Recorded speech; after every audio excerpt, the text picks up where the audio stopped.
మేడారం పనుల్లో అలసత్వం వహిస్తే సహించేది లేదన్నారు మంత్రులు సీతక్క కుండా సురేఖ. ఈ నెలాఖరు కల్లా పనులు పూర్తి చేయాలని ఆదేశించారు. గత ప్రభుత్వం 200 కోట్లు ఇస్తామని చెప్పి మోసం చేసిందని ఆరోపించారు.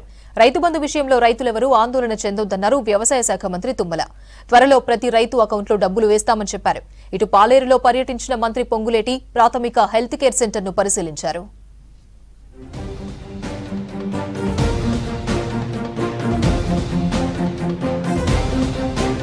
వరుస సమీక్షలు జిల్లాల పర్యటనలతో బిజీగా గడిపారు రాష్ట్ర మంత్రులు. మేడారం జాతర ఏర్పాట్లను పరిశీలించారు సీతక్క కొండ సురేఖ. ఈ నెలాఖరు కల్లా మేడారం జాతర పనులు 100% పూర్తి కావాలని అధికారులను ఆదేశించారు. గత సంవత్సరం వరదలతో మేడారం చిన్నభిన్నమైందన్నారు మంత్రులు. సీఎం రేవంత్ రెడ్డి ఇప్పటికే 75 కోట్ల రూపాయలు విడుదల చేశారని చెప్పారు. గత ప్రభుత్వం మేడారానికి 200 కోట్లు కేటాయిస్తామని మాట తప్పిందని మండిపడ్డారు. నాణ్యతకు ప్రాధాన్యమిస్తూ జాతర పనులు కొనసాగుతున్నాయన్నారు. పనులు జాప్యం జరిగితే సహించేది లేదని హెచ్చరించారు మంత్రులు. ఎందుకంటే గతంలాగా 2 సంవత్సరాలకు ఒకసారి జరిగే తర్వాత ఎవరు జనం ఉండకుండా పోయేటువంటి ప్రదేశం కాదు ఇది. అప్పుడు పడావ పడిపోయేటి, మళ్ళీ జాతర వరకు ఖరాబ్ అయ్యేటివి, మళ్ళీ రీమెయింటెనెన్స్ ప్రాబ్లం అయ్యేది. ఇప్పుడు ఆ అవసరం లేదు కాబట్టి ఇప్పుడు స్ట్రక్చర్స్ కట్టినా కూడా బాగుంటాయి అనేది మా ఆలోచన.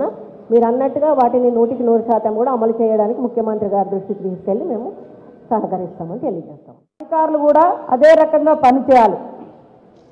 కాజ్వేకి సంబంధించి ఊరట్టంది లాస్ట్ టైం వట్టిగానే మట్టి పోసిర్రు, కానీ ఈసారి పైపులు వేసి దాని మీద సీసీ పోస్తున్నాం. ఎక్కడ ఏ చిన్న అవకాశం దొరికినా కూడా లాస్ట్ టైం కొన్ని మట్టి పోసినా కూడా అట్లాంటిది వద్దు, పర్మనెంట్ స్ట్రక్చర్ కావాలని మేము చేస్తూ ఉన్నాం. కాబట్టి ప్రతి ఒక్కరు కూడా తప్పులు జరిగితే మా దృష్టికి తీసుకురండి, ఎవరిని క్షమించేది లేదు. అధికారులు కూడా పై స్థాయి అధికారులు కూడా దయచేసి రాజీ పడొద్దు. ఖచ్చితంగా దేవునికి చేసే పని కాబట్టి నిబద్ధతతో నిజాయితీతో చేస్తామని తెలియజేస్తూ ఈ మహాజాతరకు ప్రతి ఒక్కరు కూడా సహకరించండి. ఈ నెలాఖరులోగా రైతుల ఖాతాల్లో రైతు బంధు వేస్తామన్నారు వ్యవసాయ మంత్రి తుమ్మల నాగేశ్వరరావు. నిజామాబాద్ జిల్లా నందిపేటలో పర్యటించిన మంత్రి ఎన్టీఆర్ విగ్రహావిష్కరణ కార్యక్రమానికి ముఖ్య అతిథిగా హాజరయ్యారు. కాంగ్రెస్ ప్రభుత్వం రైతు పక్షపాతి అన్నారు. 2 లక్షల రుణమాఫీని దశల వారీగా చేస్తామని చెప్పారు. 6 గ్యారెంటీలను అమలు చేసి తీరుతామన్నారు తుమ్మల.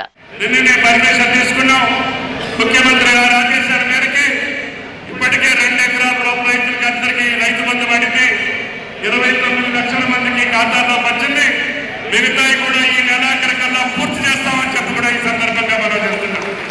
రుణమాఫీ కూడా ముఖ్యమంత్రి గారు పథకం ప్రకారంగానే 2 లక్షలు ఒకేసారి మాఫీ చేయాలంటే ఈ ప్రభుత్వానికి కష్టమైనప్పటికీ ఆయన ఒక మద్దతు పథకం ప్రకారం రుణమాఫీని కూడా అతి కొద్ది రోజుల్లోనే సాధించాలని చెప్పి పట్టుదలతో ఉన్నారు. పాలేరు నియోజకవర్గంలో పర్యటించారు ఐఎన్పీఆర్ మంత్రి పొంగులేటి శ్రీనివాసరెడ్డి. తిరుమలయపాలెం మండల కేంద్రంలో కమ్యూనిటీ హెల్త్ సెంటర్ ను ఆకస్మికంగా తనిఖీ చేశారు. ఈ సందర్భంగా రికార్డులను పరిశీలించారు. నిరుపేదలకు సరైన వైద్య సదుపాయాలు అందించాలని ఆదేశించారు. ఆసుపత్రికి కావాల్సిన డాక్టర్లు, ఇతర సౌకర్యాలపై ఆరా తీశారు. ఆసుపత్రికి అన్ని సౌకర్యాలు కల్పిస్తామని మంత్రి పొంగులేటి హామీ ఇచ్చారు.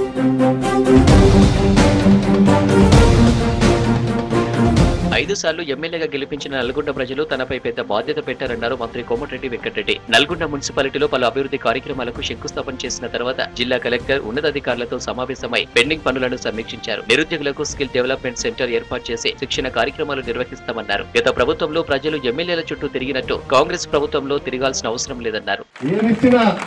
పెన్షన్ రేపు 4,000 రూపాయలు పెన్షన్ ఇచ్చిన, ఇందిరమ్మ ఇల్లు 5 లక్షల రూపాయలు ఇచ్చిన, మనం 500 రూపాయల గ్యాస్ సిలిండర్ ఇచ్చిన, ఏమి ఇచ్చినా సరే గ్రామ సభలోనే బెనిఫిషియర్స్ కూడా మననే కలెక్టర్స్ అందరూ కూడా ఎన్నెన్ని అప్లికేషన్ వచ్చినాయో ఇచ్చిండు.